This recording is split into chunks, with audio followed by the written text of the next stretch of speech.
Hello. Welcome back. Before we get started, I'd just like to express my thanks for the marked success of the last video. I sort of uploaded it and sort of let it stew, let it do its own thing for a few days, and then I came back the other day. It was sort of incredible to me how 100 and something odd people had found my video and they took an interest in it and clicked on it, and it's sort of validating for me, and it sort of vindicates me, and it sort of makes me feel that, you know, there's other people other than me and my mates and all that who actually would take an interest in this world building and actually have some sort of interest in it. And you know, it makes me feel like my creations and creativity hasn't gone unlauded.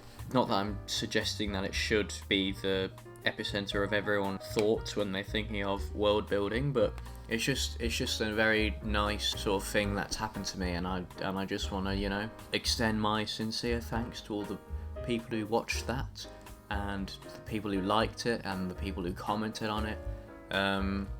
It means a lot to me. So I just thank you very much.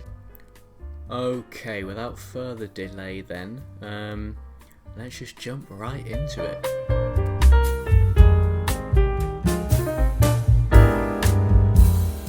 Today's episode is on these fellas that you can see in front of you right now. They are the Litanic Warrior Monks.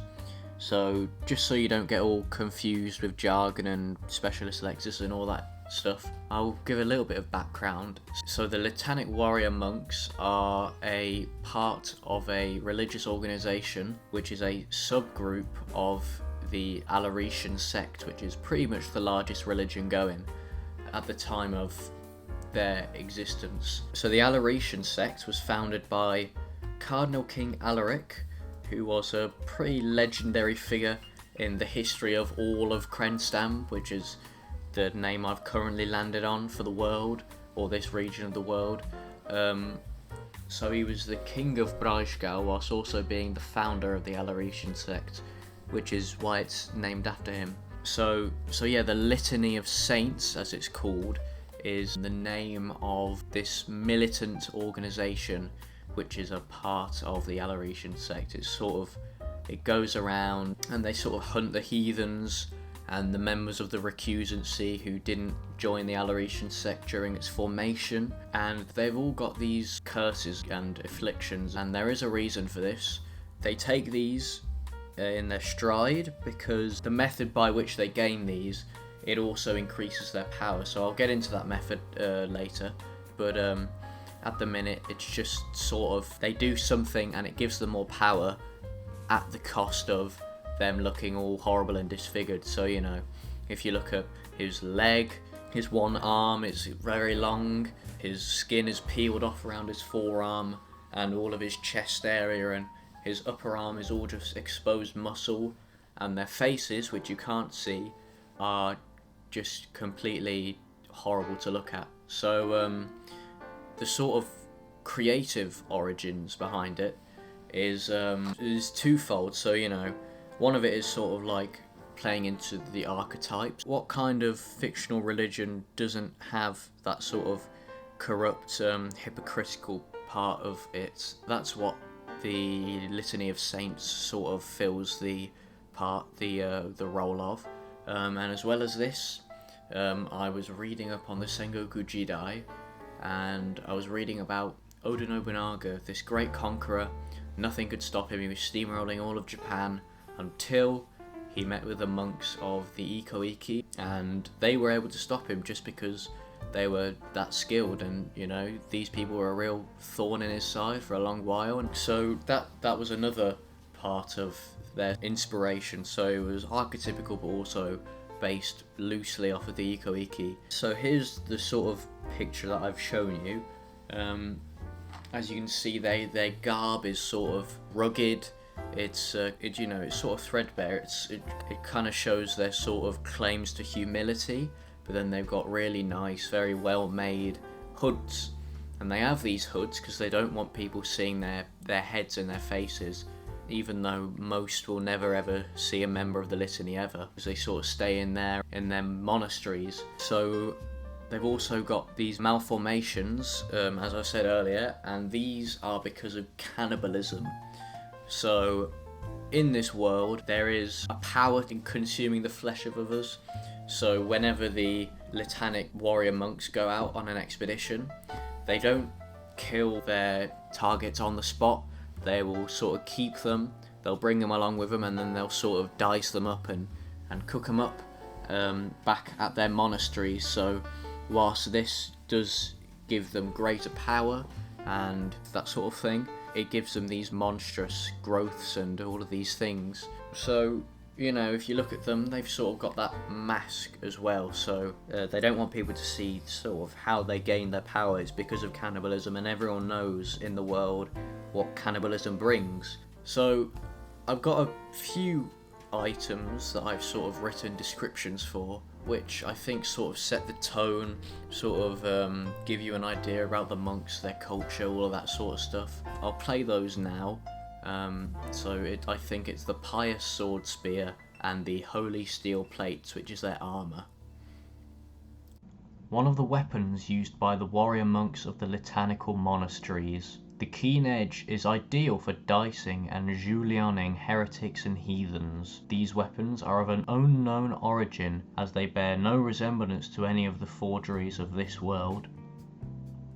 There is a rumour amongst beholders of the dual crucifix that there is no worse fate than being thrust into combat with a member of the litany, for death is not the last punishment done upon you. Whilst the monks of the monasteries might look defenceless with their rugged cowls and robes, beneath the layer of fabric lays the hardest known armour to exist. This armour is of unknown origin, as it bears no resemblance to any of the forgeries of this world. Many have tried to assault the monasteries, and many have tried to rob them. All were never seen again. Okay, so these two items here, they are sort of items associated with the Litany of Saints. One of which is the mask they use to cover their faces. So it is a baby, because, you know, when a baby's born into the world, it's pure, there's nothing wrong with it. It's sort of, as they say, it's the purest form of life, so it's sort of an antithesis to them. So they wear the mask of a baby just to make people sort of think good of them, despite the fact that their faces underneath are all horrible and disfigured and malformed and all stuff. But even so, when you look at this mask, perhaps you might see something a little bit off. It's not exactly what a regular normal baby would look like. So even though they're wearing it for this reason of sort of hiding their evil, as it were, even the instruments which they use to hide it, they still are sort of sick and twisted in their own sort of way. So that there on the left, that is the mask. On the right is the seal of binding. So if you have a look on the picture, you know, he's got a seal around his leg, a seal around his grown arm, his grown leg. He's got one around his chest, which I imagine will have some sort of malformity on it. So these seals of binding are supposed to counteract the effect of the cannibalism, and they don't really work, but they're sort of more of a religious show. So the seal, the face on the seal, it depicts Dungan, who is the god of reconciliation and medicine. They are aware of what they're doing, their cannibalism and their methods are not holy, and they're aware of this, so they seek the reconciliation, the absolution that you can get with Dungan. But they also do shove it under the rug, like they sort of justify it with they're doing good for the religion, they're killing the heretics, etc. Like a necessary evil they sort of think of themselves as. The mask sort of hides their true intentions. The seal attempts to sort of seal away their afflictions and illnesses. So yeah, that's sort of the design and story and history behind the Litanic monks. So sort of just to roll it all into one condensed thing, there is the big religion of the Alaresian sect. A part of this religion, a militant organisation called the Litany of Saints, that is what these monks are a member of.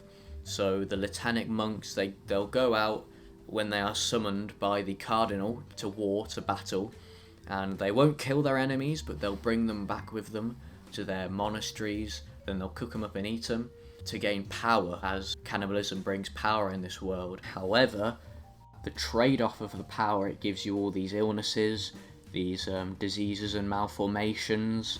So in order to counteract this, they hide their faces, their malformed faces, with their masks, which make them look more innocent, and they try to seal away the curses with the seals of binding.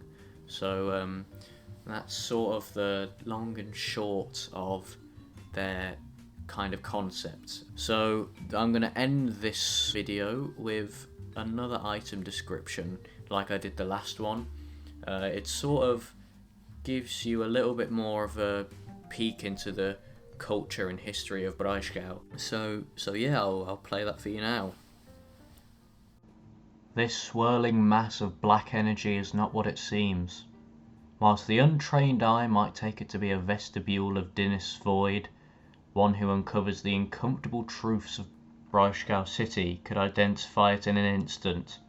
Indeed, this black orb is the coalesced dreams of the dregs of society, all having abandoned them long ago when they were cast down to this sunless realm. These dreams are not yet dead, for in the dark there is but the smallest whisper of hope. Perhaps they may yet be rekindled. And as always, if you haven't checked Monster Garden out, he is the one who sort of inspired me to do this. So check him out, please. And I will. I'll be eternally grateful that you are sort of sharing my love for him. Not literal love, but you know what I mean. So that you will be finding out why many people hold his creations so highly. So yeah, that's me for the day. So I'll see you around, perhaps in the next one, maybe. Goodbye.